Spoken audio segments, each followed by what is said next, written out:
I'm going to get started on our second meeting of the Citizens Bond Steering Committee. Tonight we have folks joining us online through a link as well that are also on the committee, so thank you all for making that available. A couple of recaps before we... It's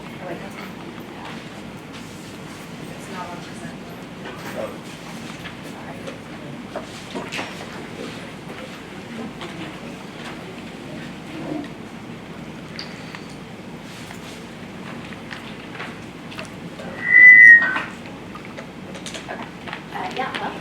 And before I forget, because I was just asked to let y'all know, there are grown-up restrooms out this door into the teacher's workroom. If y'all just toured that one right there. So I'll just wait slightly to your left and down the hall. All right, so just a reminder of why we're here. And hopefully, you'll have your binders. This is all available online, but I'm just going to break this down again because I've kind of broken this into 4 parts in my mind. So we are charged with developing a bond recommendation for the Board of Trustees that is fiscally sound, aligns with the mission and vision of the district, represents the expectations and values of the community, and can be supported by voters. This is all inclusive. We got to have all those things. So this is just to guide us every week as we're thinking of things that are presented to us. And I think it's really succinct and important. We can't have one without the other. Okay, and then future meetings, you'll know where we are. We're at DSC, the oldest elementary in the district. Lovely. We all play basketball here. Our kids did, for sure. Next week, we will be at Dripping Springs Middle School. And like today, there'll be 5:30. Come in, get something to eat, and then tour the schools. And then we have the other meetings where we're going to wrap this up later next month. So there we go. And here we are. Again, just a reminder that if you miss a meeting, to please go online, get the materials. I went and looked, all this is available, and you can review it. If there's something that maybe you didn't write down and asked a question about last week, if you go back and watch, you can see where we were. And then if there's any other trouble, I know all the district staff will get us any information we need. Before we move on, I know Daryl's going to say a few things, but I also want to remind y'all to please take advantage of the sticky notes. We want to, the goal is to get us in and out of here on time. So to that note, we want to use sticky notes. We need to interrupt and ask questions. We'll do that, but certainly write things down because like tonight, everything that we compiled last week, they're going to supply us that information with. Right? Thank you, ma'am. Yeah. And just a couple of housekeeping items, everybody, from an audio standpoint. If we have questions even in addition to what you put on your Post-it notes and we collect, if you have questions, we'll repeat those questions so that people listening virtually or people that listen to this on playback, if they're not picking up your question from the committee, we'll repeat that just so that everybody hears it from an audio standpoint. So a couple of housekeeping items. Tonight you're going to have behind tab 2 in each of your binders is 4 things. You've got the agenda, which you had last time. You also have the table roster, so you know who's at what table. Then you also have the presentation, which are the slides we're going to see this evening. And the back of that is a survey. So that makes up what's in tab 2. Like I mentioned last time, each meeting you'll have the tab populated sequentially as we move through. One thing I do want you to know, all of you that have a binder at each table, you'll see this next to your binder. It's loose. I need you to do us a favor right now. This will be at the tail end of the demographics presentation you'll hear tonight. And just to remind you, I'll just reiterate, on your agenda is 2 major components tonight. You're going to hear a demographics presentation that will help you understand where the district's going in terms of projected growth. And then you're going to hear a presentation on potential projects that will be ultimately for the committee's consideration that are prioritized based on what the district sees their needs are and based on information gathered from individuals all over the district as well as assessment work that's been done for the existing facilities. And some recommendations that were done from the Long Range Facility Planning Committee. So you see all that rolled up tonight in terms of a list of projects with some priorities that ultimately this committee would weigh and evaluate on what might make a potential bond recommended to the Board of Trustees. So at the end of the demographics presentation, if y'all would take just a second before we get started. So if you go to tab 2 and in tab 2, you'll come to the presentation of the PowerPoint slides. If you flip through them, and you'll see the demographics data This is about 2/3 of the way back. If you flip towards that, back through that stack, you'll get towards the end of the demographics presentation, and there will be a slide that'll say questions. That'll be just before we actually present the long range, we present the project information. So if you go to the demographics presentation, at the very end of it is a slide that says high school long range planning, and then one that says questions. If you'll insert this long-range planning summary, this is the last slide of the demographics presentation. So if you'll find that and insert that, then you'll have everything you need in your binder for tonight, and we'll be underway. All right. So I'm covering questions from last week.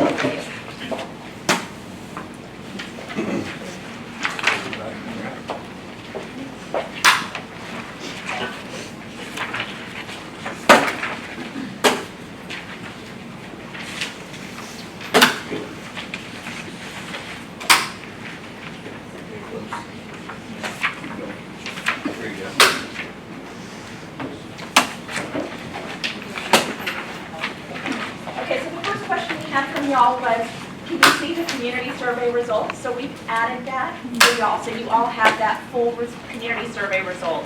The second question that we had related to that, though, what was the level of participation? So we added more to the community meetings and kind of gave you, in general, here was all of the participation for the long-range planning feedback. So we had the website, and had about 1,700 views. That had a feedback button on it. On that feedback, we had about 350 responses where people emailed us something basically and gave us feedback. Then we had, sorry, thank you, Clint. Then we had 4 meetings that were in person. Those were not super high attendance. They were small, intimate opportunities to really get good feedback. So we had under 30 people at 4 meetings, if that gives you an idea. Some were larger than others, but they were fairly small. They were definitely small. I would have loved 30 people at every meeting. Then we had our community survey. That had about 1,421 responses on it, and that's the results that you have. So you have the detailed information on that you can go through at your leisure and kind of see all of those different questions.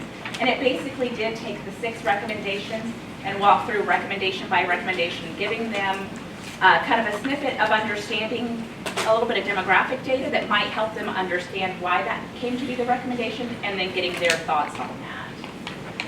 So then the third question that we got was, what's the status of the land purchases?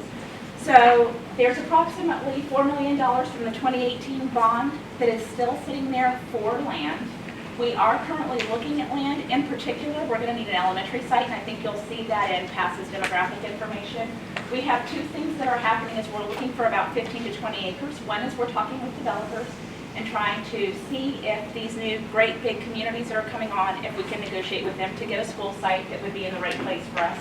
And then the other thing that we're working on right now is an RFQ for realtors so that we can look for a real estate professional to also work with us. And so we're doing those 2 things in tandem, not stopping the conversations that we have going forward, but also making sure that we go out and get a good representative for our district. So what's the plan for the unspent bond funds? So similar to this committee, we have a bond advisory committee. It is also a community committee. It's chaired by a community member, and there are 9 people who are on that, and then 2 alternates who are on that. So 11 people sit in those meetings, and their charge is to kind of monitor the progress of the bonds to make the recommendations about what happens with those funds. So they review any recommendations from the district, and they take that into consideration and they decide whether or not that recommendation goes forward to the board. So right now, about a week ago, they did safety and security items in a total of $600,000 for us to do some changes to our existing facility. Then they also, in the next meeting, have the Administration and Child Development Center renovation project to fully fund that. Renovation and construction, when y'all were on the tour, you should have seen the space shuttle. So they have a recommendation for how to change that for this campus, and that's been through some campus committees. And then they have portable buildings because we're going to need more portables before we can get schools on the ground. And then we think we'll need some design costs for future schools. So those are the things that they considered in the last meeting. And then there are still funds remaining for land. There's a little bit of extra in there, but not a whole lot. So that'll kind of be future considerations. But right now, the priority is really the land in there because realistically, $4 million may not be enough for 20 acres right now. So depending upon where it is. any questions on any of that. And we'll have sticky notes and do more answers next week. Yes, ma'am. So as we go through this, do people from this committee, the long range moved into this committee, does this committee then move into like the fund steering portion? No, Or does I that think remain that's, unchanged? I think that's a different group, and it'll probably, I don't know what'll happen with that. It's worth it, we'll have to find out if they want to start over. But I know they had a community process and then had a community process for alternates too. Okay, I think Dr. Tapera is up. And so, Stacy, yes, sorry, you want me to introduce you? Sure. So I have worked with Dr. Tapera in my last district and in this district. They are population and survey analysts. They are a demographer who's out of the College Station area. They do an amazing job of really assessing our district's growth and helping us take what we all see and feel as community growth and translate that into what does that mean for students. And to give you an idea of just how accurate they are, in my last district, they were off by 2 students per enrollment, and here you're off by oh. I think it's 5, I think you say 6. So we have 8,002 with our official number, y'all have 8,001. Okay. And that's the reality of it. It's changing every day, but just to give you an idea, it's less than double digits, and so they're incredibly close. So we appreciate her help, and it definitely helps us do planning. Thank you very much. Good evening, and happy to be here, and I hope that I can distill down a lot of really complicated information into just what you would need to know. The report that we have done for the district is a binder. It's about that thick. It's about 200 pages, and so we use that as a reference. And any questions that you guys have directly to the administration, that's the first place they'll go. And if they can't find the answer there, then they'll call me. But let's get started. Is that forward? Yes. Okay, we have been doing this for a number of years, about 40 years or so. There's a whole team behind me that has put this all together, including Tiffany Thomas Rogers, who has just joined us, so we haven't even taken her picture yet. But she's here for moral support. We have worked with this district since 2012 was our first study with this district, and we've done additional studies as needed, not every year, about every 2 or 3 years as needed. So what do? We pull in a lot of very detailed information about new housing projections, where new housing growth is planned and happening, how many students might be yielded from each of those new houses, the other trends that are happening of existing student population, the aging of the existing students, and where there are bulges in the elementary schools that will then move up into the middle schools in the next few years, et cetera. Which neighborhoods are more empty nest oriented or becoming more empty nest oriented as those kids graduate and those empty nest parents stay in place. All of these things go into a model projecting future student population. And we do that at the planning unit level. These are small units that we use as building blocks to that follow logical boundaries, roads and natural boundaries, as well as attendance zones. And so then those get aggregated up into the attendance zones to use for long-range planning. So a few notes about this year and this study in particular. The COVID-induced enrollment loss that everyone in every district in Texas experienced in 2020 was much less significant in this district than in most, and it was almost entirely recovered this year, this last fall. So that's really not much. We still have projected a little bit of growth next year as COVID recovery, but not significant. Of course, everybody knows about the housing acceleration that's happened everywhere, not just here. It was already happening here, and it's been magnified based on the historically low interest rates and so forth. But of course, the rising interest rates now are combating that, and we're seeing a little bit, perhaps, of a stabilization of the housing market. But it's still growing hugely, just maybe not quite as crazy as it was 6 or 9 months ago. So There we go. Okay, let's look at the district as it fits into the Austin metro area. This is Dripping Springs here. And so, as Dr. Morris Kuntz says, our number is 8,001. Her number is 8,002. We'll have a little bit of grace there. We projected 8,006 this time last year. To give you a little bit of perspective, 10 years ago, in 2012, when we did our first study, we projected this number for this past fall to be 7,400 or so, okay? And at the time, I'll just tell you, everybody laughed us out of town. They said, no way are we gonna grow that much. We said, it's coming, it's coming, it's coming. And so it's grown even more, of course, because of all of the changes that have happened in the past few years. So, over the past 1 year, can we minimize this header by any chance? Over the past year, we've seen a gain of 700 students over the past year, from fall of 20 to fall of 21. And that ranks you 5th in the Austin metro as far as the number of total students gained. And notice that Leander is a behemoth, right? It's got 70,000 students or something. So yes, they gain twice as many students, but they're huge.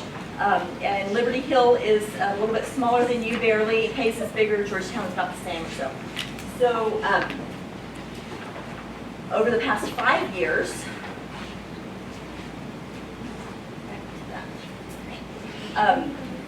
2,000 students gained in this district.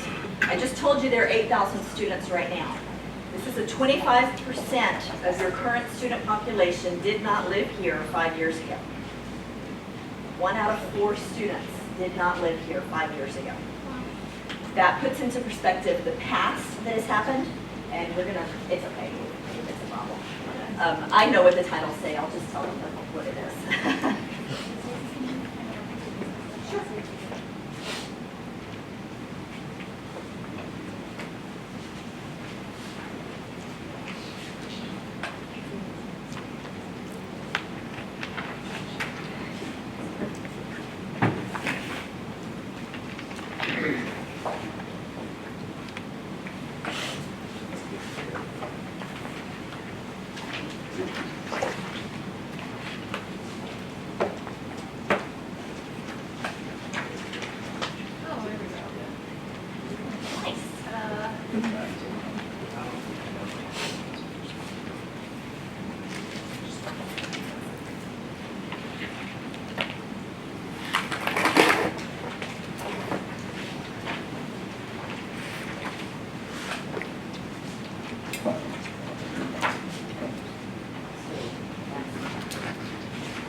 There we go. Okay. Very good. So, to recap what I just said a minute ago, this is important. 1 out of every 4 students that's enrolled today was not here 5 years ago. This is your annual growth rate, rocking along at 2, 3, 4%, up to 5%. Of course, the COVID year, most districts lost enrollment. Dripping Springs only gained 1% instead of 5 or 6, but now you have recouped all of that loss, so that this 10% gain this year has recovered almost all of that COVID loss. This also illustrates the number of students added by grade group. So look at the maroon bars. These are elementary students. So a lot of elementary students added each year, except for 2020. There were no decline in elementary students. That happened across the country, that happened everywhere. But now look at this year.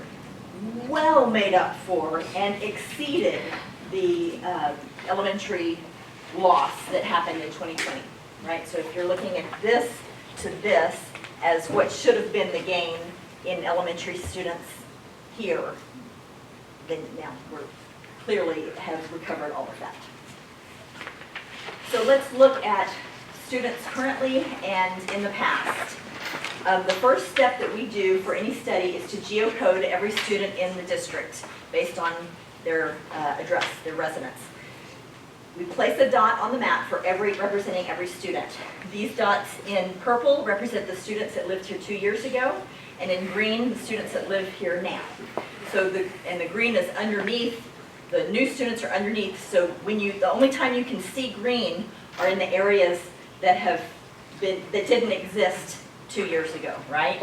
So you see Headwaters here, and several of the developments along the eastern portion of the district where you have seen construction happening, you know that's where children are moving in. The important part of this is that this is our starting point. This is where students live now, and we age these students forward, and we add on to this based on the new housing construction and other trends, as I mentioned earlier. So, yes. So even new kids could be a family that's here and that kid is just aged up and moved into kindergarten, right? Absolutely, absolutely. Not just moved. The question is, new students include newly entering kindergartners who may have moved into the district 4 years ago when that child was in utero or 1 year old. And that is a really important factor that we have to take into account. Which of these new homes are being purchased by families with preschool aged children? And that is considered in our model. So this is a heat map. You will see several maps colored like this. The areas in red are the areas where the most students have been gained over the past 2 years. And so this is not surprising. This is, of course, Headwaters and High Point are the past big growth, as well as Arrowhead and Bunker Ranch together over on the west side. The important part of this map is for you to understand and notice where the hot spots are. The red spots are in the east of the district and Headwaters, and a little bit in the west. That is going to be different on the future maps that I show you in a minute, and that's important for you to understand. So I talked about all of these new houses, and I'll get back to new housing in a minute, but it's important for us to understand how many students live in each household. District-wide, if you take all of the students and all of the occupied homes, in single-family homes, there's 0.54 students per home. That may intuitively seem very low to you, because everybody says there are two kids per house, right? That is a conventional wisdom, but it's just not the case, because there are empty nesters that have no children, and there are young couples with preschool age children or no children. And so the average for a suburban school district is usually between 0.6 and 0.75, sometimes up to 0.8. In places like Katy ISD, for example, is very student-oriented. So you have a slightly low density of students per home, and that just reflects the empty nest population that has been in Dripping Springs for a long time and remains. Is that based on the previous year taxpayer roll number of residential households? That is based on our assessment of the parcel data that we get from the CAD, and yes, counting how many of those parcels have a structure on it that is more than a threshold. I don't know if it's $20,000 or something, but yes, it's based on CAD data. Importantly, multifamily housing, when an apartment complex comes in, I get calls from every district. Did you include this new apartment in our projections? Because that principal is going crazy, is going to overload that school. Multifamily units always have fewer students per unit than single-family homes. And in this district, it's about 0.32 students per home, per unit, occupied unit, and that's pretty standard, pretty typical. One thing I want to really emphasize about this 0.54 in single-family homes, that is for the whole district, all existing homes. The new construction homes have many more students than the existing homes. And that's because families are moving in more readily than boomers, say. So, for example, Belterra and High Point have ratios between 0.9 and 1.0 students per home, okay? So we do not just take this and apply it across the board to every new home. We analyze every neighborhood and assign a ratio that's specific to its neighborhood based on a number of factors, price points and so forth. So very briefly, the economy is recovering, has recovered. All the jobs that were lost during COVID have been recovered in the Austin metro area. Of course, the big relocations and expansions that everybody is talking about have a ripple effect to the economy on this side of town. And the new home construction that has accelerated has been robust, and but with the more rising mortgage rates, we have tempered some of the extremely high growth that we saw in the past year. So housing trends. This is data also from the HAZCAD about new residential housing starts that had happened over the past decade. So you can see back in 2010, there were about 200 annual new housing completions or additions to the tax rolls. About 200 per year, and last year there were 930. This is the acceleration I've been talking about that was already happening pre mortgage rate, of the COVID associated mortgage rate declines. So this was already happening, and now it's been really accelerated. Keep in mind that this totals about 5,000 new homes added over the past 10 years, ballpark. We'll get back to that in a minute. So I told you a minute ago when we were looking at past growth to notice where the red spots are, the hot spots. These are the hot spots for the projected new homes in the next 5 years. So we still have Headwaters, but Belterra's built out virtually and High Point's built out virtually. We still have some Parton Ranch on the east, but in general, the hot spots have moved to the central part of the district, right around the 12 and 290 interchange in all quadrants. These numbers are the numbers of new housing occupancies we project in the next 5 years, followed by the following 5 years, which starts in 26 through 31. And as you can see, the hot spots are moving west. We're running out of buildable area in the east, and the hot spots are moving towards the west. And this is really when we see Double L Ranch really ramping up with 1,200 homes over just in that second 5-year period. At the multifamily level, 3% of your current students live in apartments. It's about 260 students, I think. So it's not wildly significant, but 14% of the future housing growth is projected to be multifamily, and about 1,900 new units. But remember, they don't yield as many students as single-family homes. And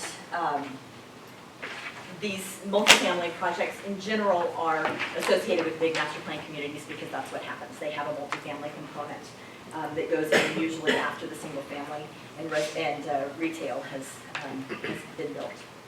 So first 5 years, second 5 years, but this summarizes and gives you some clarity on the single family units projected to be built and the multifamily units projected to be built. And these are just units, these aren't students. So these will have more students and these will have fewer students. So the impact of apartments on this district is not wildly significant to these projections. But as you can see, we're projecting about 11,000 new single-family occupancies in the next decade. And you'll recall that I just told you that over the previous decade, you added about 5,000 new housing occupancies, residential, single-family.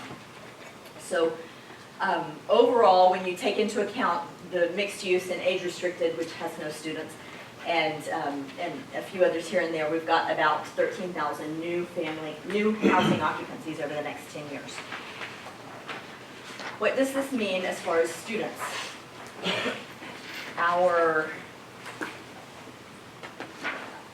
So this was more important for the board than it is for you tonight.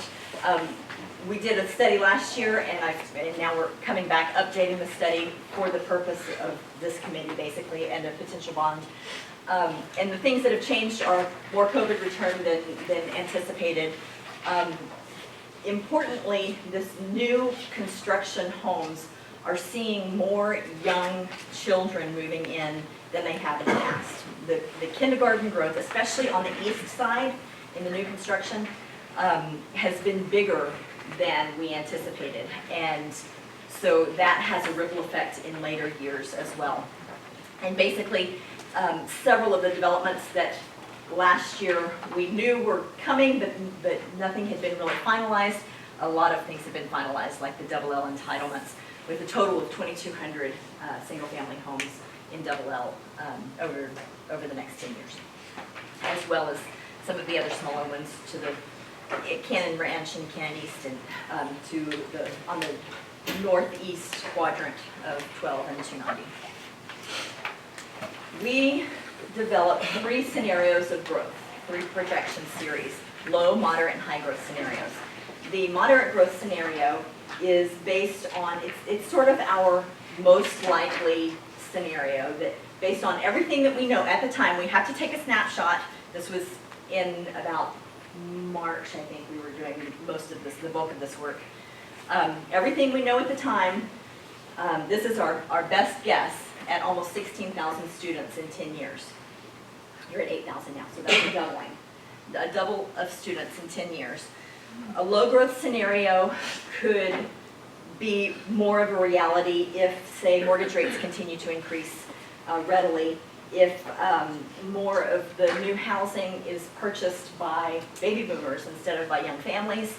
We have no control over that. We really don't have any way of projecting that except looking at past trends. And also, I haven't mentioned anything about charter schools because they're not really an issue here. But charter schools are a big issue across the state. And should a charter school decide to move in close to Dripping Springs, it could pull students out and reflect more of a low growth scenario. Alternatively, a high growth scenario is also possible. It's not out of the realm of possibility to have 18,000 students in 10 years. And that would be if more kindergartners start moving in, if young families are better and better able to afford housing in this district and are able to buy new homes, build new homes. Double L is kind of the big wild card because it is 2,200 homes. And so if they accelerate their construction schedule, then we could see a high growth scenario, not because the total number of students is increased that will eventually live in Double L, but because they're accelerated from out here into this projection period. So what do these numbers look like on an annual basis? We're showing a growth next year of about 500 students and the following year about 500 students. But in the fall of '24 is really when we see a lot of these new planned developments really kicking into gear. So this includes Double L really getting well underway. Heritage Ranch, Big Sky, Cannon Ranch, all of these are really ramping up in about 2024. That's why you see this acceleration, and it just continues over the projection period to bring us to the 16,000 that we talked about a minute ago. To put this into perspective, if you were to go back to this year and fall of 2020, in fall of 2020, the district gained 73 students, right? That was the COVID year. At least you didn't lose like everybody else did. In 2021, you gained a little over 700 students, about 720. So, but that was the COVID recovery that I talked about. And so you will not see the same growth this year that you did last year because of that COVID recovery, but it's accelerating. Okay, how do we put this into relation to the schools? Another heat map, except this shows the number of students we project to be added to every neighborhood in the district. And again, we see the hotspots about the same as we saw the projected housing hotspots. This is Headwaters, this is Big Sky Ranch and Cannon Ranch, Double L, of course. Double L also will be across, with a small portion across 12 on the west side. Heritage Ranch, Arrowhead, Calaterra, of course. This is, again, the hotspots of projected new students, but which schools are these impacting? The attendance zones are overlaid here in green. So first, let's start on the east. Rooster Springs, Sycamore Springs, and Cypress Springs are not going to see the growth in the next 10 years that they saw in the first 10 years, in the last 10 years. Obviously because High Point and Belterra are largely building out quickly. So a few hundred added in each case to Sycamore and Cypress, but really the bulk of the growth that we've been talking about is focused in Dripping Springs Elementary and Walnut Springs Elementary. You see the hot spots right here around the center of town and the line between Dripping and Walnut going right through those. So we are projecting that Walnut Springs could gain 1,100 students over the next 10 years, and Dripping Springs could gain 1,500 students over the next 10 years, in addition to the number that are living there now. And again, we are demographers. We project where people are going to live. So these are resident students. Everything I talk about is resident students. There's some transfer among schools for programs and employee, student, teacher, parents, employee parents with their student transfers.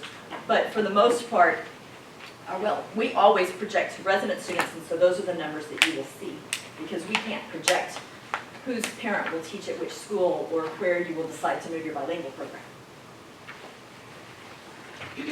So, what does this mean? Over 10 years, this number gives you a feel of the magnitude of new students, but it doesn't give you a feel of the timing.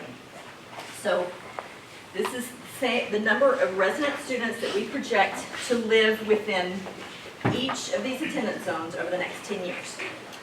The current column, let me just repeat that these represent resident students, not enrollment. So you will notice some discrepancies, and that's based on the transfers in and out of each school.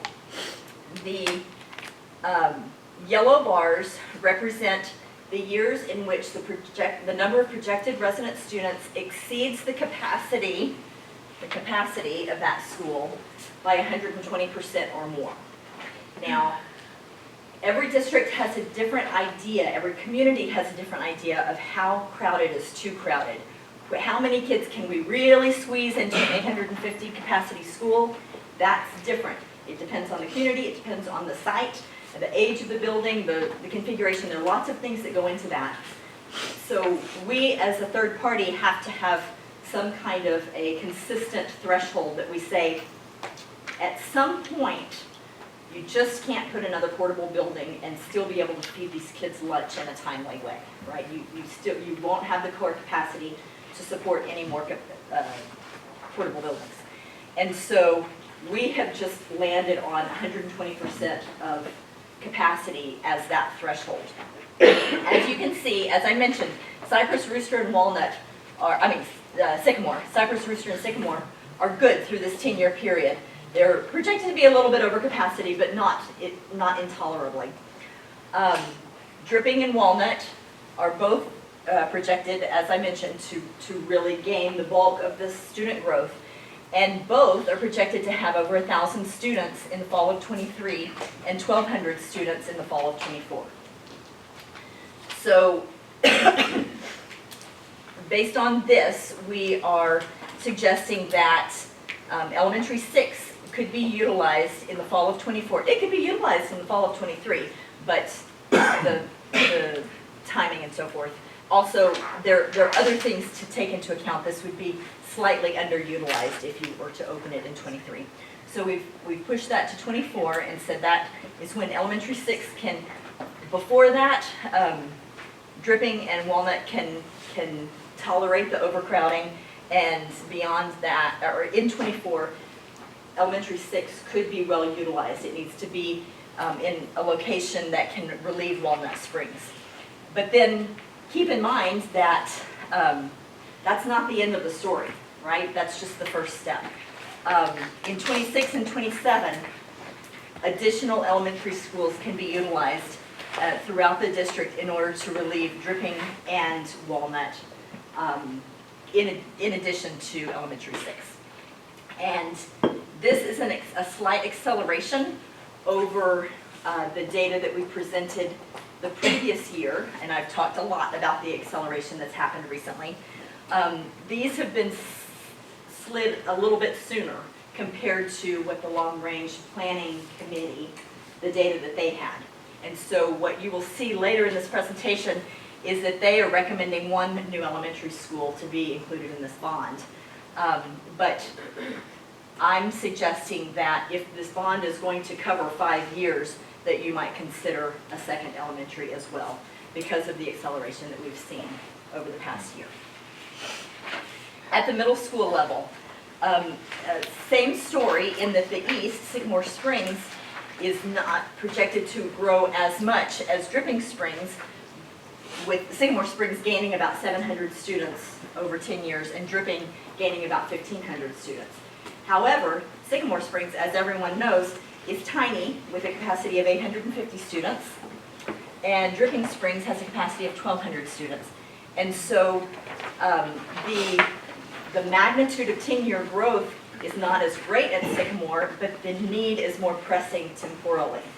And so as you can see, we are projecting that this fall, in 2 months, when school starts again, Sycamore Middle could have over 1,000 students with a capacity of 850. So this is the pressing need for this bond, is some kind of capacity for the middle school. And the Long-Range Planning Committee came up with 2 potential options. One is to expand Sycamore. Construction folks tell us that this could possibly happen by a mid-year point in 23 or maybe 24.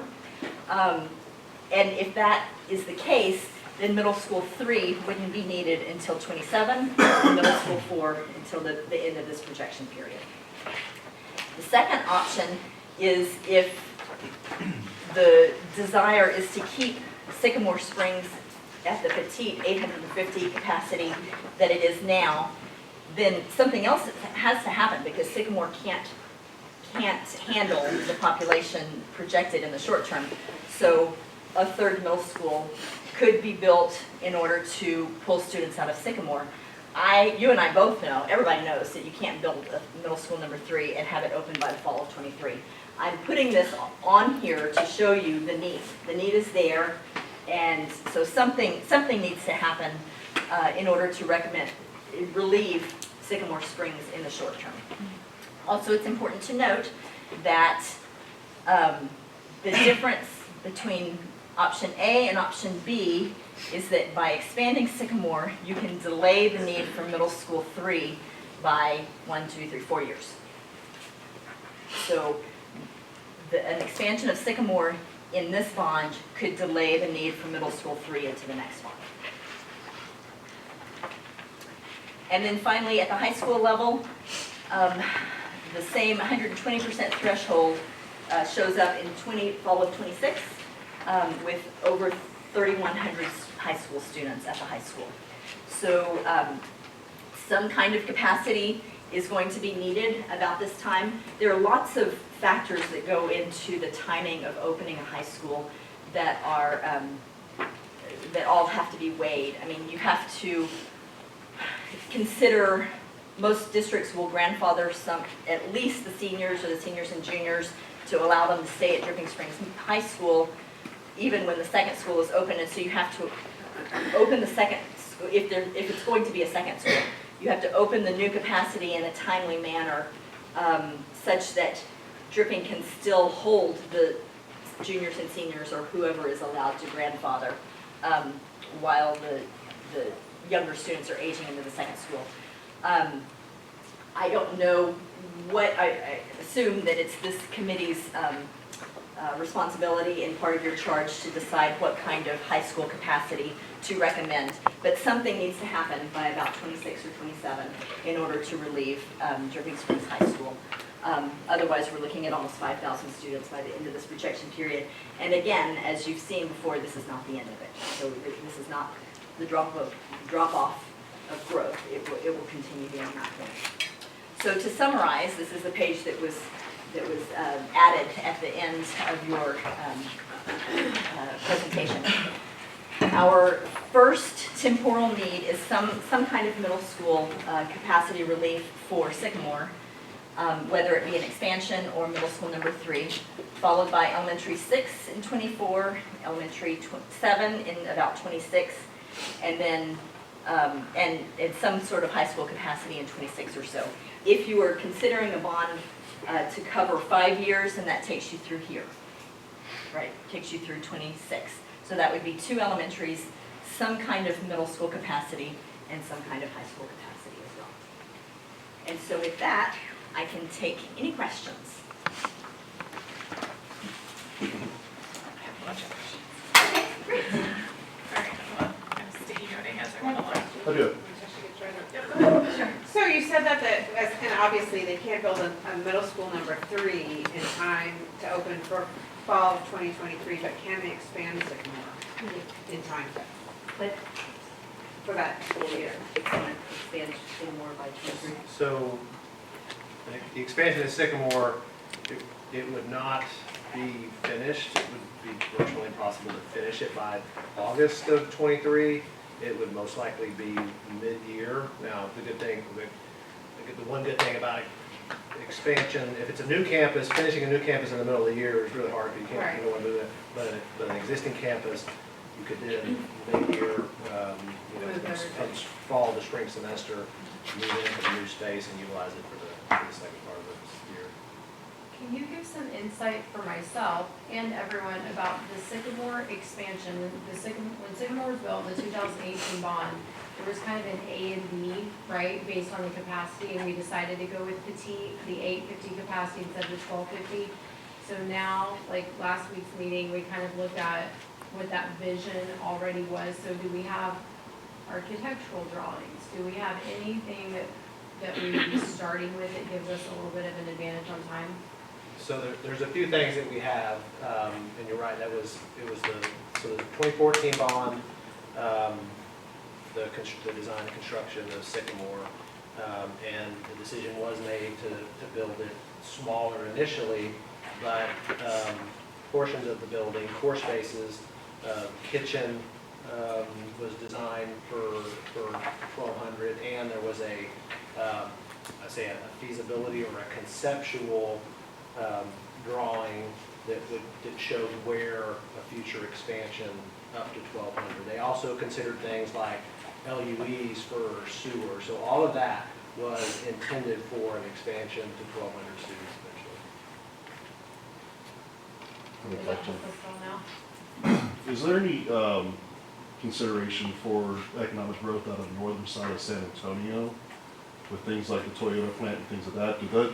Is there any consideration of how that could possibly affect our district? Sure, and there's a lot of growth happening in that part of the state.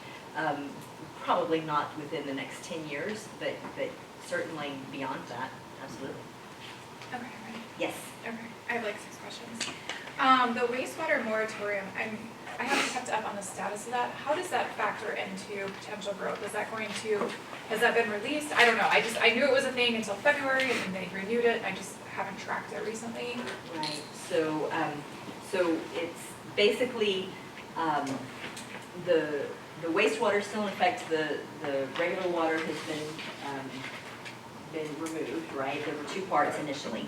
And it's my understanding the wastewater is in effect for things that have not yet been planned or initiated, but all of this is outside of that outside of that moratorium because it had already been underway. So things like Double L Ranch and its 2,000 homes is outside of that moratorium. Correct. Everything I've talked about is outside that moratorium. And we've talked with the city at length about the moratorium and what is excluded from that. Next question. How do you figure in transient, migrant, or homeless students into your population growth maps? We, that gets rolled into just our general trends of what has happened in general. We have a population of students who are uncoded because either they live outside the district or they have an address that doesn't match our maps. It's a small population, but that would also be part of the homeless population. And so that is considered to stay consistent. That stays consistent, okay.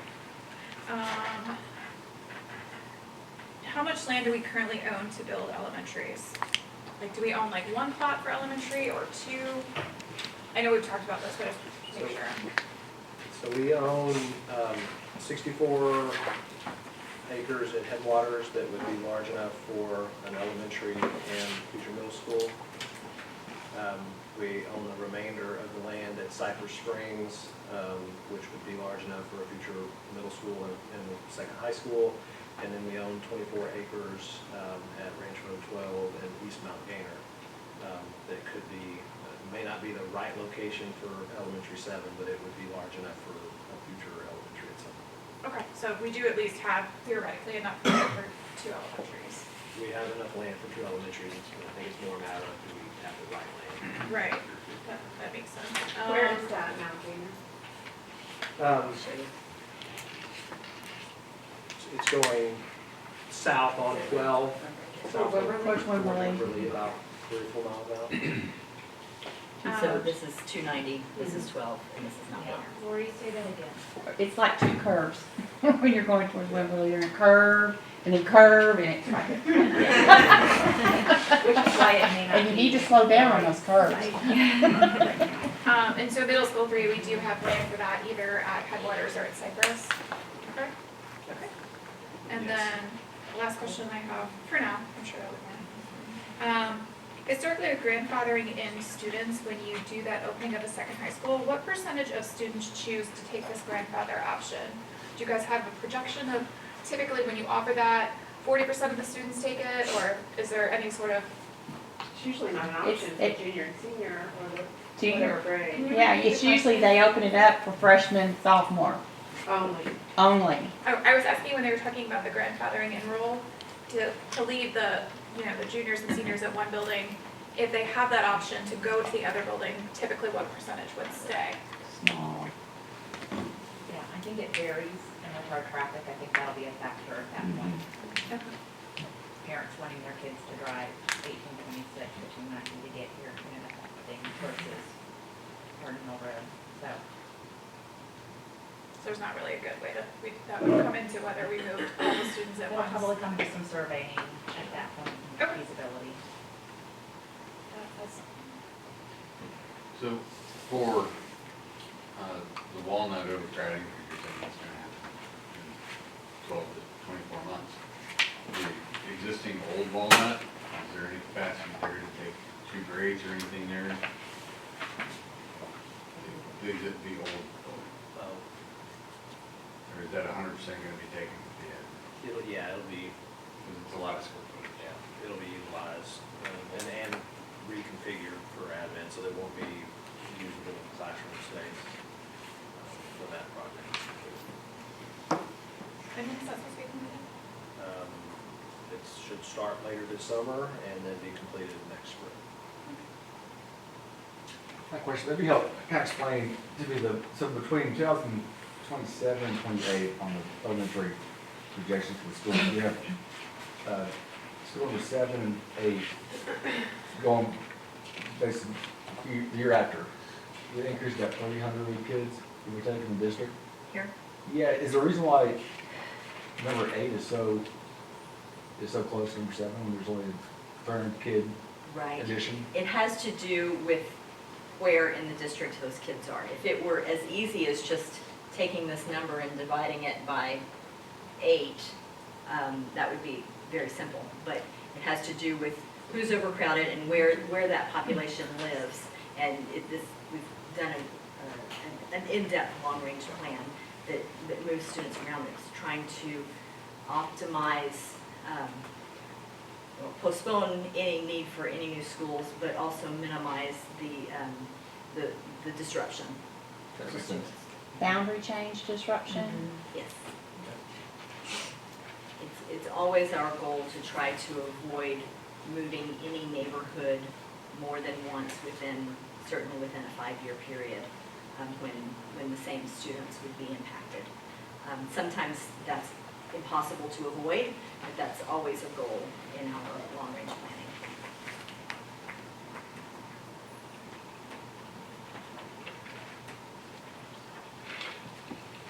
Anyone else? Okay. Thank you, Stacy. Thank you. You are welcome.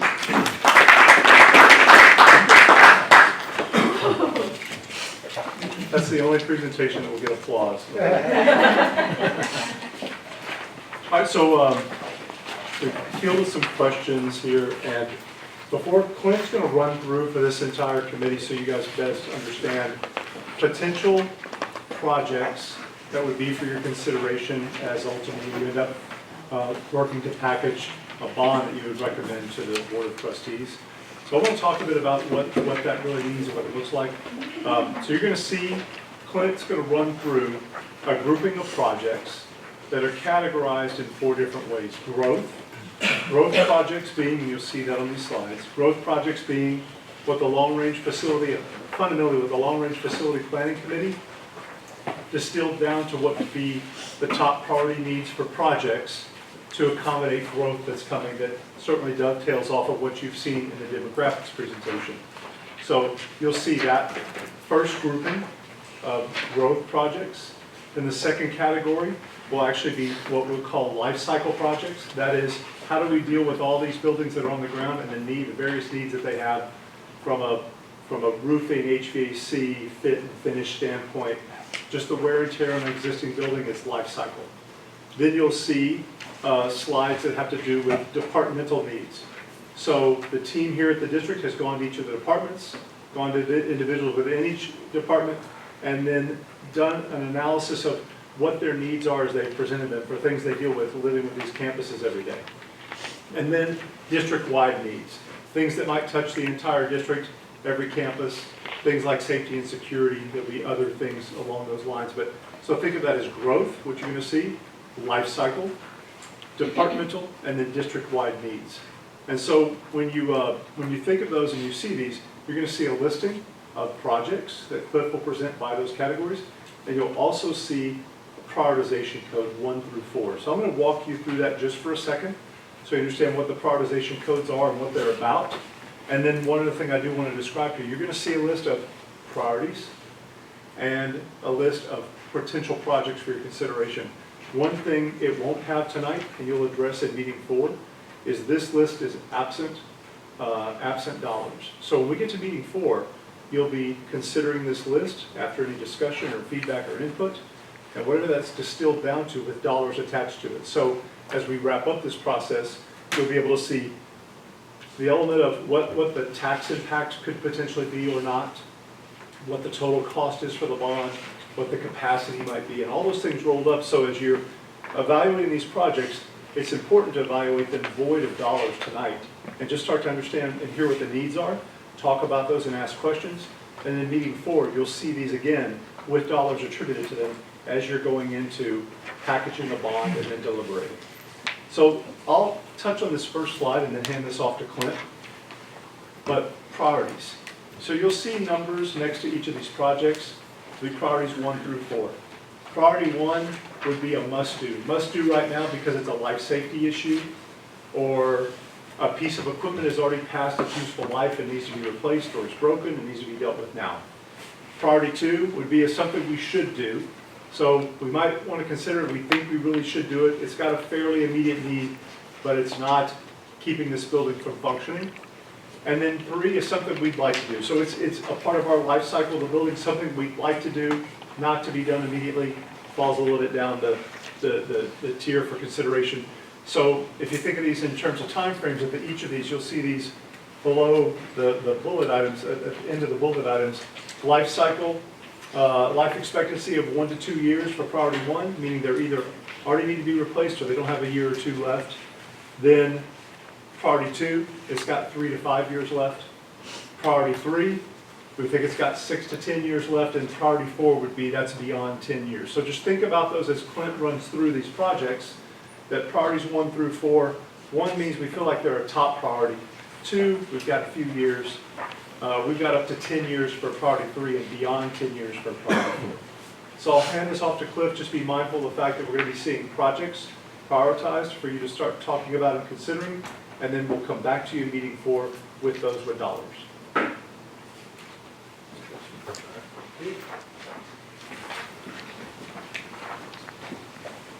So just as a quick reminder, the 6 recommendations from the Long Range Facility Planning Committee were to build elementary school number 6, build future middle schools at 1,200, build a second comprehensive high school, purchase land, expand Sycamore Springs Middle School to 1,200, and modify Tiger Stadium.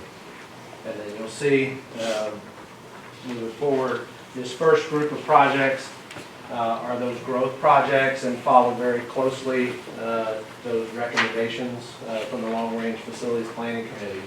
And so you can see the top 3 being design and build elementary school number 6, expand Sycamore Springs Middle School to 1,200, and design and build high school number 2. And those are all priority ones, and as you saw from the demographic report, very much needed. We've got buy land for future facilities, and then expand and rebrand Tiger Stadium as priority 2s. And then, as we saw from some of the input public input that we received, there was some discussion about the expanding versus building. So we are building a stadium at the second site. So we did list that as a to be determined. And then, again, following the demographic report, is if we're looking out beyond, the next 3 years, if we're looking out 5 years, you're probably looking at including construction, not only design, but also construction for elementary 7. But even if we're just looking 3 to 4 years, we should probably be at least considering the design work for those projects. Hey, Clint. Can you speak to why buying land is, at this point, a higher priority? Know that we have some land already. I think I may know the answers, but. So why it's a higher priority?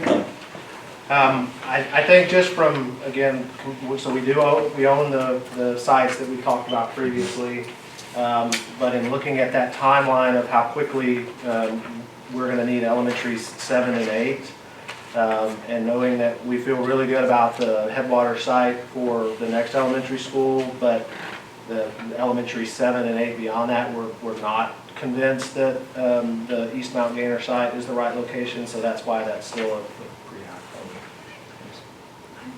Is there cost savings knowing that there's enough room in Headwaters for an elementary and middle school to go ahead and build a combo like Sycamore rather than building an elementary school and then building a middle school? I would say only if there was a decision or a direction in terms of we knew we wanted to build the combined Sycamore type model. That site is large enough that it could accommodate either. It could accommodate 2 standalone facilities or a combined facility. So I guess the advantage of building them at the same time would only be if you were building a combined facility. So we ever had community feedback on if the community in general, outside of growing out of it, but the community liking that type of model? That would predate me if we did. I think one of the challenges we have right now is that model hasn't been in use during COVID effectively. If you think about, the interchange between the campuses, that wasn't really happening the way that it was designed. I think that's all things that we're returning to for next year. And so I think with 2 school sites, we have that opportunity to rebuild that and look at that model again. So I think we have to reinstitute all of the best practices that are what that model is in existence. And sorry, can y'all hear me? Yes. I have a real scratchy keyboard, sorry. It's the rebranding of Tiger Stadium or building a new stadium, that's an either or? Yes, that's a good point, glad you said so. That would definitely be an either or. The recommendation that came out of long-range facility planning was to expand and rebrand that stadium to accommodate a second high school. It's just, based on the community feedback, we felt like that we should at least list that, a second stadium as an option. But it has to be its own bond. It would, yes. Either way, it has to be I- its own. Yes, either way, that would be a separate proposition.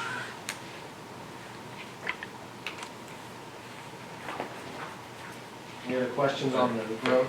But the expansion and rebranding is not happening. No, it would. It would still have to be separate. But it would be substantially less than a full stadium. Oh, yes. Yes. Yes, and like Daryl mentioned, we'll get into more detail on pricing in a couple of meetings, but yes, it would still be a significant project Right. in millions of dollars, but Correct. we're not on the same level as a standalone. You're just thinking about the community and how much we're going to need to ask for buildings. Can we really ask them for Football. that much more for?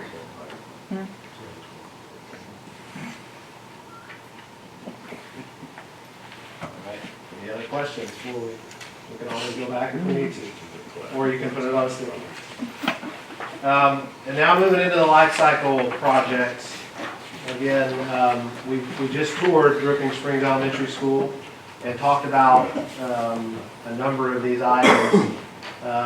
But we would do a significant, this would involve a significant modernization of the Dripping Springs Elementary School campus. And that would include replacement of all of the HVAC equipment. Mentioned briefly at the tour, we did a smaller, I say smaller, it was, roughly $4 million renovation project in the 2018 bond. And we replaced what we call the central plant, which is the outside equipment, the big pumps and the cooling tower boilers. That was due for replacement several years ago, so that was included in the 2018 bond. This would be all of the air conditioning, HVAC equipment inside the building, all the individual classroom units, office units throughout. It would also include retrofitting and changing out the fluorescent lighting, the LED lighting, interior finishes. We talked about the wall panels as you go down the hallways. You don't notice it during the school year because they're covered with, they do a great job of covering that up, but that wall system is peeling, and that needs to be replaced. So it would include things like that. This is our only bit. We have single pane windows, as we talked about. We would replace all of those single pane windows with much more energy efficient, and also address it does create a bit of a security with all of these, making sure that all of these windows get closed on a daily basis. Install a fire sprinkler system, and most likely a fire lane or a fire loop around the building. Painting, the building did get a painting refresh. There would be large areas that would still need to be painted, both inside and outside the building. All of the classroom furniture was replaced, but this would include some minimal FF&E as well. So that would be the Dripping Springs Elementary School modernization project. Very similarly, Dripping Springs Middle School, a lot of the same components, modernization of the HVAC, lighting, interior finishes throughout. That one would need a furniture replacement. The locker rooms over there need some updates and upgrades. One of the gyms in particular, the older gym, what they call the B gym, has some old wooden bleachers that need to be replaced, and it would also include paint both inside and outside the building. And then replacement, the next one is approximately 120,000 square feet of roofing at the Dripping Springs High School campus. If there's any questions as I go through these, don't hesitate to raise your hand before I go on to the next. What is FF&E? Furniture, fixtures, and equipment. Okay. So, yeah. And are there not sprinklers in here? No, they're not. Okay. A lot of older buildings do not have it. This is the only remaining building, existing building in the district, with the exception of the current admin, that does not have it has obviously a fully functioning fire alarm system, but it does not have a fire sprinkler system.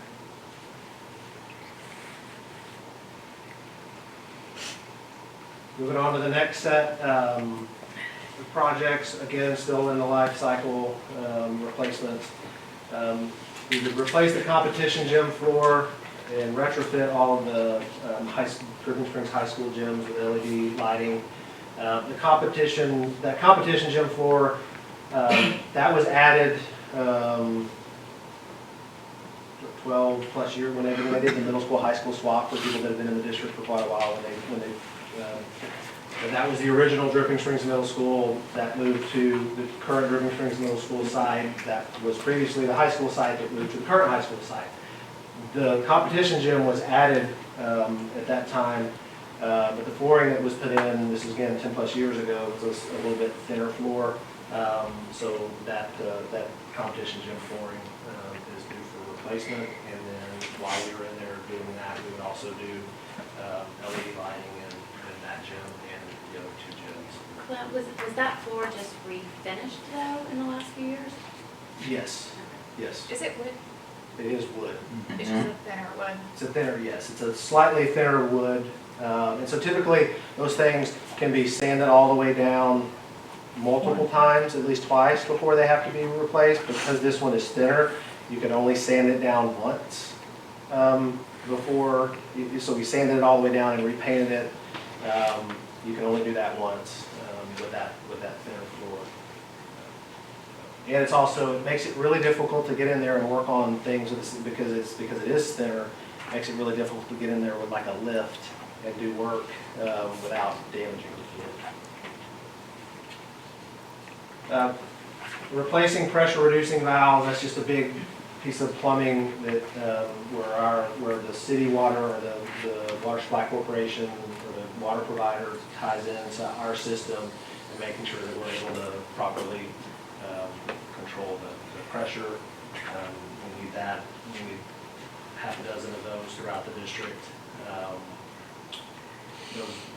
Those two items are priority ones, and then going on to artificial turf. There's not a lot of artificial turf included in any of the items that we'll be sharing, but when you start to look at turf, so the Dripping Springs High School baseball softball complex is been in for 5 years, going on 6 years, and same with Sycamore Springs. The turf, like a football field, will typically last you 8 to 10 years.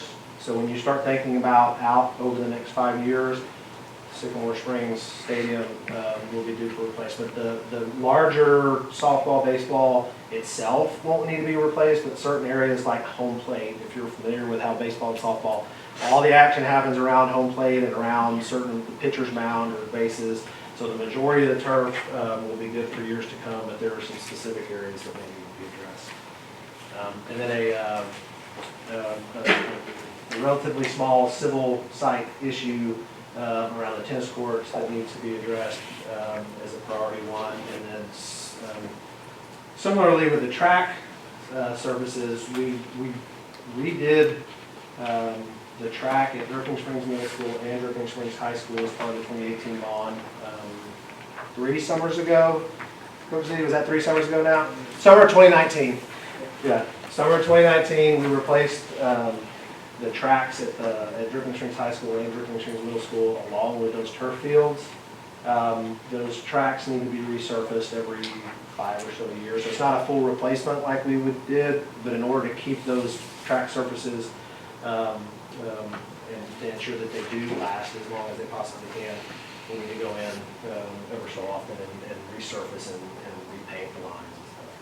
That civil site repair, is that like a drainage issue or a retaining wall that's breaking, or? It's a little bit of a drainage issue. It's on the sidewalks. It's not the tennis courts themselves. It's sidewalks surrounding the tennis courts. There's been some subsidence over time, which is really the function of a drainage situation. So we need to go in and build that up and fix that.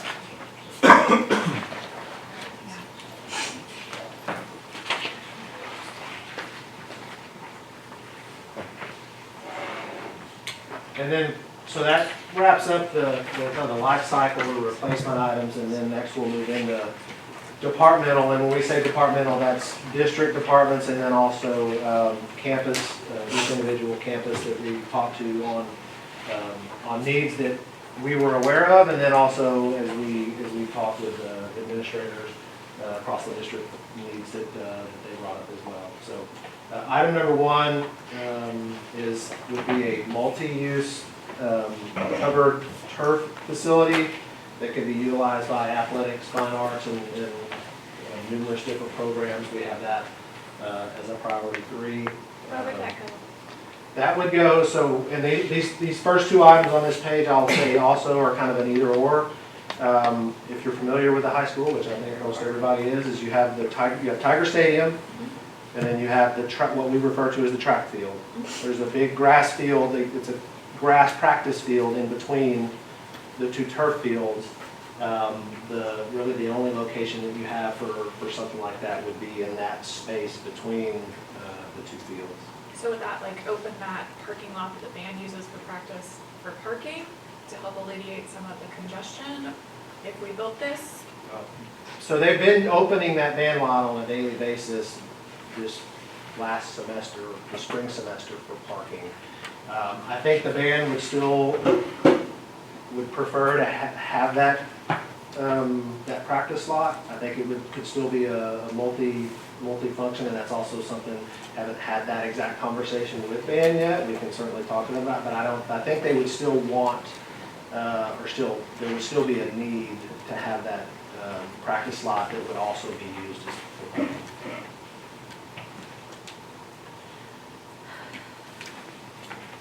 And again, the first 2 there are kind of either or. You either go with the larger covered multi-use, or in place of that, you could just turf that area. The turf just is, from a use standpoint, and maintaining grass fields is just really, really expensive these days. It's hard to keep them when they get day-to-day use from just the cost of watering them over an 8 to 10 year replacement cycle for a turf field. It's actually less expensive to maintain than a grass field, and it also it's easier to maintain the quality of the surface. Clint, there wouldn't be, I don't anticipate there being any problem if we were to expand Tiger Stadium. We had talked about expanding the visitor side of Tiger Stadium. There's no issue with that potential expansion interfering with these 2 items? I'm looking at James, he's walked that. No, it doesn't. There's no space in between them. We've actually already inlaid that over there. And depending on the option, we go, neither one will affect that.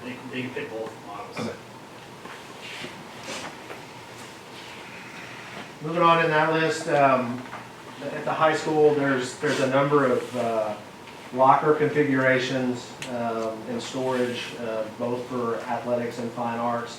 With that being a building that's been added on to a number of times over the years, we've got locker rooms in the main building, we've got locker rooms in the old field house, we've got locker rooms in the new field house, and there's just some I guess inefficiencies that is created, just how that's been added onto over the years, and so there's some need to address the locker room space in both the main building and the field houses. Modernization of this is right in the middle of the main building, but modernization of the life skills special needs room at the high school. There's a combination of just the growth in the program. And so there's some interior improvements, and also they've got a courtyard that they're able to utilize, so there would be an exterior component to that as well.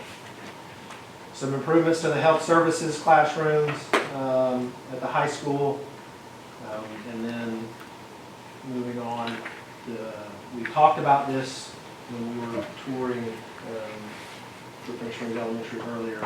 One of the things would be, if you've been to the newer schools, Cypress Springs, the new Walnut, Sycamore Springs, the CL&I, the current way that the CL&Is are designed, is much different than the older libraries or CLNIs are designed. So there's an interest from the campus and the district to try and replicate as best we can on some of these older buildings, some of those collaboration spaces that we have on the newer campuses. And you'll see that consistently at Dripping Springs Elementary, and then when I move on to the next slide, at Rooster Springs Elementary, for both the CLNI and makerspace areas, and then also an interest in creating collaborative spaces throughout the building. And again, similarly for Rooster Springs, we got the same feedback in terms of collaborative spaces throughout the building and also in the CLNI. Also, one of the things that the Rooster Springs principal asked about, and this kind of falls into that, farther down the line as a priority for, but would be there's an interest in connecting those A and B wings. If people are familiar with the Rooster Springs campus, there's the two main classroom wings kind of parallel each other, and they're connected on the north end. There was an interest expressed in at some point connecting those wings on the other end of the building as well. Dripping Springs Middle School, kind of redesigning the front access and parking at that building. And then also one of the things that the campus has asked about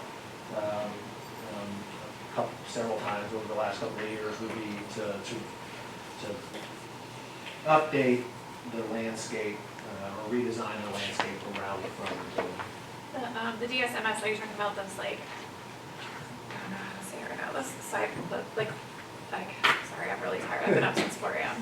How the parking spaces are like on a slant, is that what they're talking about, is like putting those in a different direction? No, I don't think so. I just think the configuration with traffic patterns and access into the front of the school. Okay. Which was just redone, right? Well, just Chair? the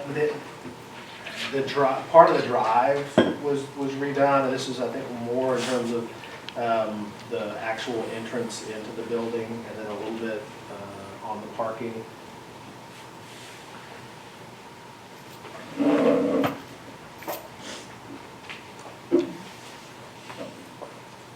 Moving on to Dripping Springs High School, we just talked about the band practice lot. One of the things that they've asked about several times in recent years is they have lighting, but that lighting is parking lot lighting. The band director has expressed an interest in, they do a lot of, when they're doing, when it's performance season and competition season and they're practicing early in the mornings and late in the evenings, there's some dark spots, and so they've asked us to consider adding some additional lighting to help with the band practice lot. It works great as an overflow parking lot in terms of lighting, but again, early morning and evening practices, they have some challenges with lights.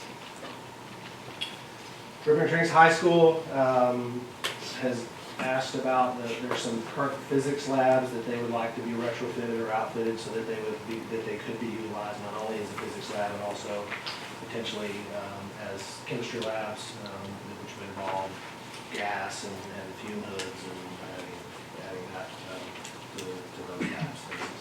Is that something that, I know we talked about this a little bit at Sycamore last week, can that be done in a way that it can remain a pretty, like a collaborative space? So yes, they do have the stuff that they need for chemistry, they've got that vent hood area, but that the classroom could have more flexible arrangement to be able to do like other sciences in there as well, if it's not needed for 6 chemistry sections, that you could bring in a physics and it would still work. Yes, and I think that's the interest, is right now it can only be, some of the labs can only be used for physics, and as those numbers and the numbers of sections and classrooms fluctuate over time, there's a need, so yes, you would be able to use it for other science classes in addition to chemistry. And then they also asked, the high school also asked about, if you're, again, familiar with that campus, we added that J-wing, which essentially enclosed that big courtyard outside of the cafeteria.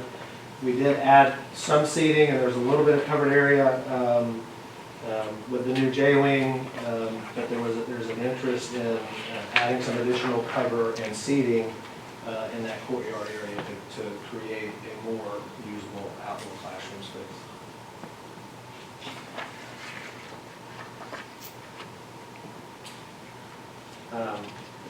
And then the last couple of departmental projects that have been identified. Updating sound and lighting systems in some of the specialty spaces at campuses, kind of various campuses throughout the district. This will include sound systems in band halls and choir rooms, the stages at the elementaries, middle schools, and also the auditorium, again, the main auditorium at the high school. That's the lighting system there, that was all installed around 2010, when, again, that middle school, high school swap happened, and so some of those systems now are approaching 15 years old, and so we would be replacing lighting with LED lighting, and then also updating some of the sound systems. And if you've been in some of the older campuses, or some of the existing campuses, you may have experienced challenges with sound systems at different events, but this will allow us to go through and update those systems pretty much throughout the district. And then there was also an interest expressed at the high school level in terms of adding culinary art space. And What's the interest level on that? in terms of, Do we have like 30 students asking for a program like that, or do we have 300? so I don't know the number of students. This was something that was brought to us actually by the high school principal just recently, and it's also something that I think as we talk about programs and this is something that could be considered for Dripping Springs High School. It's also something that could be considered as a program for high school number 2. I typically draw. I'm super in yeah, favor of the trade sure. stuff. I just wasn't sure if there was like a large group of students asking for this actively right now, or if this is not. Yeah, we can get additional information from the principal. She's the one, she did express an interest in this, and I do think it's something, whether it's at the existing high school or something to be considered for as part of high school too. And we'll get to hear, I think, more along those lines, jumping ahead to the next week's meeting, which is all about, it's the Dr. Kids show next week, and we'll hear a lot about teaching and learning at all levels throughout the district. Now moving into the kind of the district-wide projects. At the top of the list there is our technology modernization and replacement of servers and camera systems throughout the district. This is one of those items that Cindy will be able to provide much greater detail on. We'll talk about, again, all these items in greater detail in 2 meetings. But as you look at some of these replacement and technology is a good example. This will be important as we talk about, are we looking 3 years out, 4 years out, 5 years out? And I know Cindy has developed a plan that basically looks at the technology needs, next year through the next 5 years. And so that's something that we will discuss in much greater detail as we move forward. The next item is campus security, safety and security, and then also accessibility updates district-wide. So this would include things like, card reader systems and security fencing and anything that you can imagine and think of in terms of safety and security would be part of that discussion. And then also making sure that our accessibility, any accessibility needs or accessibility issues throughout the district are being addressed as well. You talked about that. Is SSMS like a place for people to store backpacks? Is that part of that ADA? Because I know right now they're just spewed all over the hallways, where could be difficult for a student to get through with any sort of accessibility needs. The kids don't take the backpacks in the classrooms, they just leave them literally everywhere outside the classroom. I think that might be something that we would look at as part of the, so there's, some of these projects fall into several different categories, but when you think about a school like Sycamore Springs, there would be some of these items that would fall into, maybe a technology item at Sycamore, or campus security and ADA. But some of those also, because we're looking at an expansion to 1,200, some of those areas would be addressed as part of the expansion.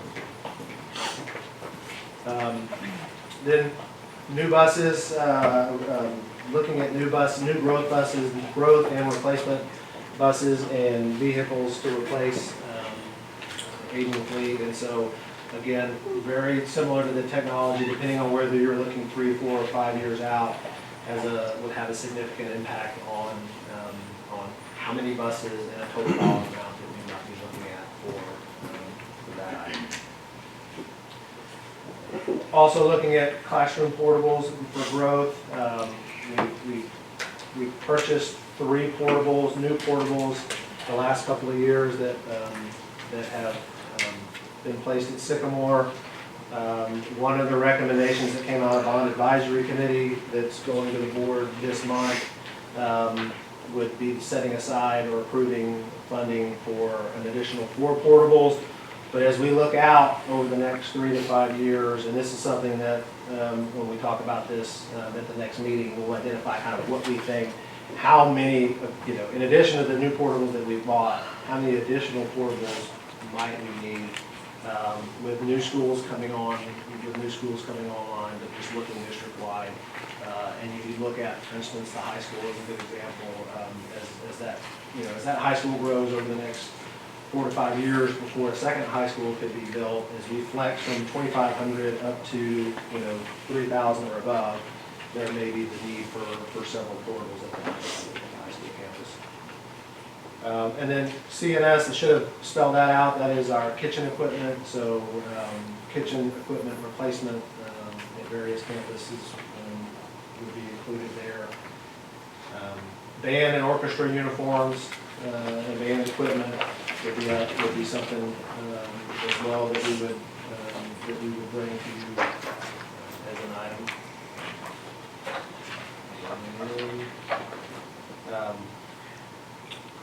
Dripping Springs Middle School is, so that used to be the old Tiger Stadium. It's a it's a much larger facility than what you would typically have in a middle school. As that facility ages, at some point, we either have to maintain that facility at the size it is, or at some point downsize that facility to something that's more consistent with what you see at, say, a Sycamore Springs middle school, or what you would see at a future middle school. And so we have that on there as a priority 3. It's something that at some point in the future will need to be addressed, either as a life cycle to maintain it in its current state, or again to modify it to be more similar to what you would see at a middle school. Orchestra spaces at the middle schools is something that's been discussed. I think in the past they've been bused to the high school for orchestra.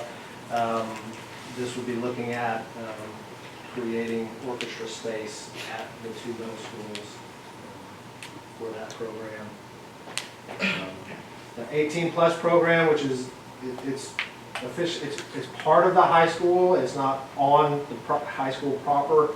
Currently, it's actually back at the very back of the property where our portables are. So if you're familiar again with that site, where baseball, softball, there's the air conditioning. I've been trying to get that back on. It had shut off for some reason, even though it was programmed to run. But again, one of the challenges with buildings sometimes, but hopefully that'll get us cooled off here shortly. But a new facility for that 18+ program. They're currently housed in one portable at the very back of the high school property, back by baseball, softball, which is also where our portable offices are currently. But this would be a facility, again, looking at, and it kind of ties into the life skills project in the building. As that program grows at the high school, and then as the growth in that program moves on into the 18+ program, there's a need to expand, and not only expand, but also to provide a permanent home for that program instead of them being a portable building. Michael, would those be combined into one kind of bigger project, or would that be would they still be in a separate? So where would you put this at? So that remains to be seen. It could either go in the location where it is now. Basically where the portables are is one possibility, is to replace that with a permanent structure, or we could find somewhere else. Another option would be somewhere around the property in the vicinity of central admin. But I think it would most likely be a standalone facility. They like to be close to the high school, but they don't necessarily want to be inside the building itself just because of the nature of that program. So those would most likely be separate. We would update the classroom areas and the facilities in the high school for that life skills program, and then build the 18+ program their own standalone. Is there currently 20 to 30 students, or is that a projected growth rate? That's projected growth over the next several years.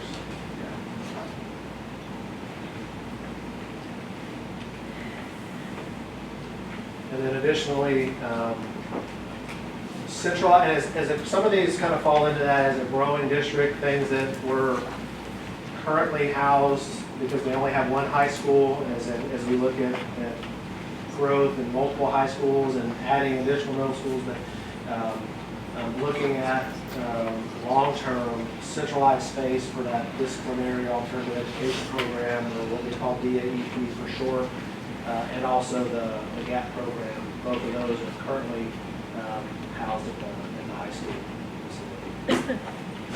And then, again, also looking out long-term with the growth is, and you could probably, in addition to athletics, you could probably also include fine arts with that, but as a growing district with multiple high schools, there's probably going to be a need for some centralized athletics and fine arts facilities as we look out.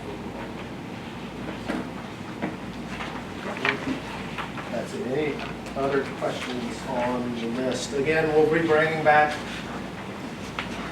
greater detail and also pricing information on each of these items. So we're going to take about 10 minutes to collectively talk at your tables, and if you've got your stickies for if you've got any questions on your sticky notes, leave them. Put your name tags back in your binder. We'll pick them up. Any last minute questions before we vacate tonight and then look forward next Wednesday? We did have. Just so we don't lose any, if you would all collect your Post-it notes on one spot at each table. Okay, just want to make sure we don't lose them. All right. Thank you so much. And so where are we? Next week, Dripping Springs Middle School on the west side. All right. Do we know where we're entering? In the front office? It'll come out in an email. Yeah, it'll come out in an email, but I think it'll be in the front, it'll be in the CL and I. Okay. All right. Thank y'all.